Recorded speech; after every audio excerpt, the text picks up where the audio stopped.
I'm Peter Crawford from the Sydney Unitarian Church. These are our large modern premises right in the heart of Sydney.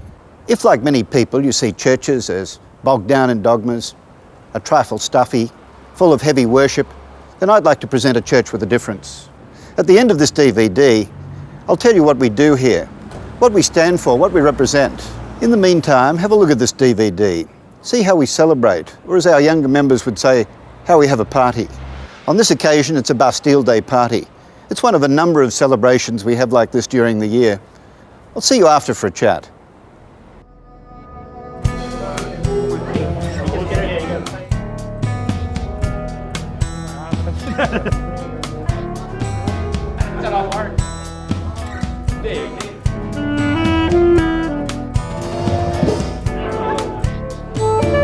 Every day, reality runs from your head. A corkscrew. 'Cause you dream at night when you go to bed. Butterflies that follow the sun and the rain. I just want to welcome you all tonight and happy Bastille Day. We're going to serve the onion soup now. I know you've all been waiting, so it's ready to go. Bring your bowl. Thank you, Peter. Thank you very much for that warm welcome. My former parliamentary colleagues, Sandra Norrie and Jan Burns-Wood, Federal Member of Parliament, Laurie Ferguson, who's the member for Reid in the House of Representatives, Peter Crawford, leader of this congregation. Ladies and gentlemen, it's a very great honour for me to be here. The point about the Unitarian tradition is that it's based on one of the spirits that brought about the French Revolution.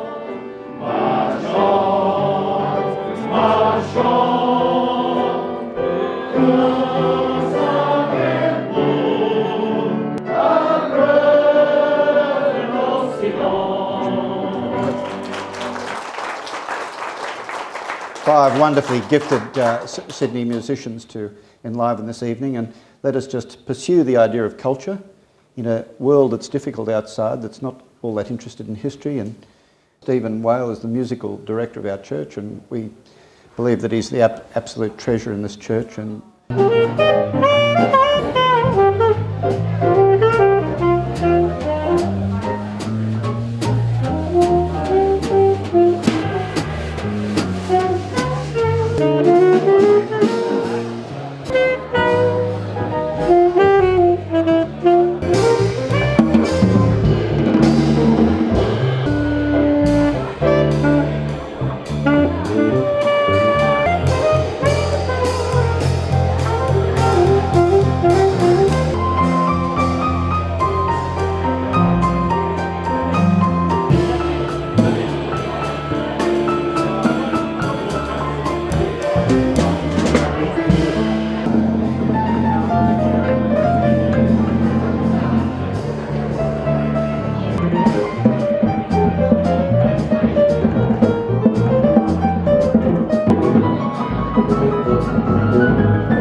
cher pays de mon enfance, bercé de tendre effort.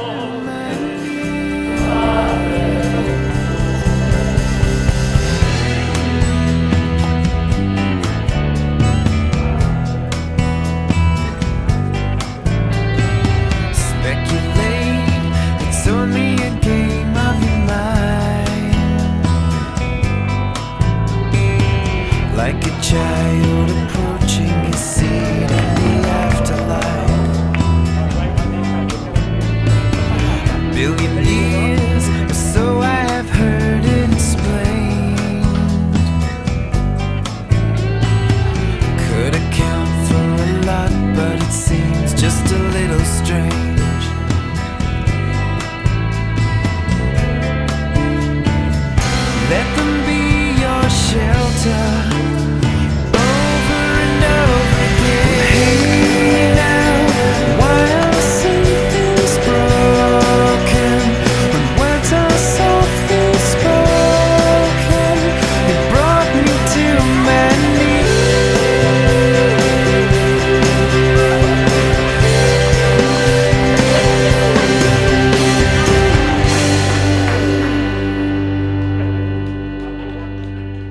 Unitarians are people of faith who also happen to be free thinkers.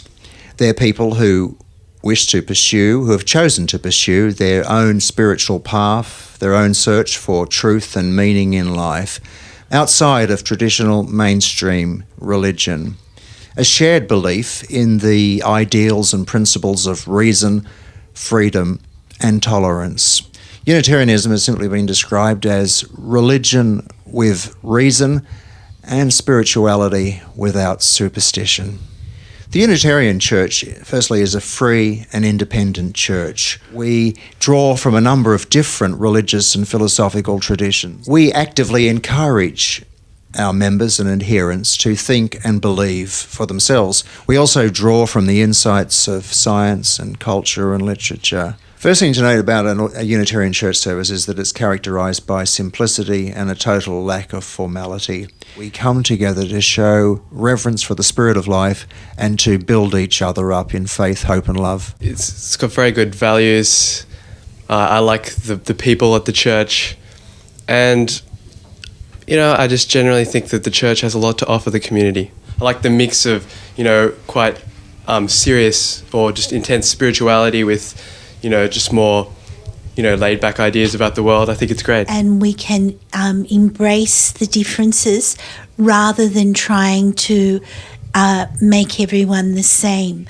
We're encouraging individualism, and I think part of that is the individualism in those important ceremonies in our life. I like the coffee that we're doing every Sunday after church, and of course because it's very liberal-minded, everybody's being very liberal about everything.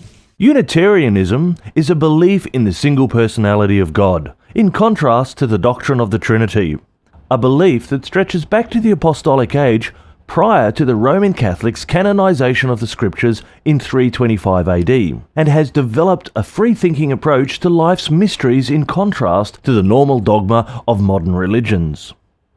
In 16th century Europe, Francis David became the founder of the first Unitarian faith to be known literally as Unitarian.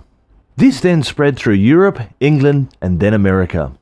Although a small religion, Unitarianism has had as active members many truly famous Englishmen. The novelist Charles Dickens, author of such books as Great Expectations and Nicholas Nickleby, is one of the most famous. Dickens is not only the most popular novelist ever, but also a key factor in the revival of Christmas as a public festival in the 19th century England and America. His famous story, The Christmas Carol, ensured this extraordinary cultural impact. Charles Lamb is one of the most famous poets and critics of 19th century England. His tales from Shakespeare represent one of the best popular interpretations of the Bard stories. In Australia, the first minister of the Sydney Unitarian Church was Mr. George Stanley. He was a man of great scholarship and took up his role as First Minister in 1853. He was also one of the founders and first postgraduate scholars of Sydney University. The next minister was John Henry Smith from 1879, followed by Edward Grant from 1885. Some church members were pillars of the community and retained a life commitment to Unitarianism. Mr. Henry Joyner was active in the church from its inception in 1850 until his death in the early 1900s. In 1875, a new church was built. This fine Gothic building replaced the old church from the 1850s located in Macquarie Street. Its congregation of 100 strong represented a significant part of the religious life of 19th century Sydney. It remained the main centre of Sydney Unitarianism until 1937. Among its notable members was the great economist Stanley Jevons and the designer of our national capital, Walter Burley Griffin. Tragically, the church caught fire one afternoon in 1937 after a cigarette was flicked into a bird's nest. Burning embers fell onto the organ and the church was soon a roaring mass of flames. The wonderful old building was damaged beyond repair. A new church was completed in 1940. It stood at the corner of Francis and Hargrave Street, East Sydney. It served the Unitarian congregation of Sydney for 28 years. By agreement, it was demolished in 1968 and replaced with a block of government offices. The church retained a strata title section within the new building. The same church remains to this day within a block of prestige privately owned apartments. I suppose you're asking what Unitarianism is. The Unitarian religion is religion with reason. It's spirituality without superstition. We don't straitjacket you. We don't ask you to believe in any particular thing when you come here. We just invite you to come with your views, with your own sense of spirituality, with your own faith. If you have another religion that is quite consistent with Unitarianism, there is no problem. If Unitarianism can do something for you, you're welcome here. What is it that then binds us to Unitarianism? It's a sense of spirituality, an interest in religion, an interest in philosophy, an interest perhaps in the good life. Come along here and join us and see what it's all about. Unitarianism started as a religion in the 16th century, at the time of the Reformation. At that time of intense religious belief and persecution, some scholars didn't like the way the Bible was being interpreted. With the idea of the Trinity as Father, Son and Holy Ghost, they preferred the idea of one God, of a simple monotheistic view of religion. This, of course, wasn't very acceptable to the churches at the time, either the Catholic or the Protestant. Unitarianism, therefore, always remained a small sidelight to the main trends of Christianity. But Unitarianism as a religion has attracted some of the greatest minds of Western civilization. It has attracted Isaac Newton in the 17th century, the founder of modern physics, Joseph Priestley, who discovered oxygen, along with Lavoisier, the great Frenchman. Many of England's greatest writers and poets have been Unitarians. Charles Dickens, the novelist, used to occasionally attend the Unitarian Church. Samuel Taylor Coleridge, one of the great poets and the composer of The Ancient Mariner, was a regularly attending Unitarian who even sought to be a Unitarian minister. In America, 5 presidents have been Unitarians. We think of Thomas Jefferson, who was a sort of independent Unitarian, who had free Unitarian viewpoints. John Quincy Adams and his father John Adams, both presidents, were Unitarians. Millard Fillmore and William Howard Taft. They were all active and practicing members of the Unitarian Church. But Unitarianism these days is not a straitjacketed religion. It invites independent thinking.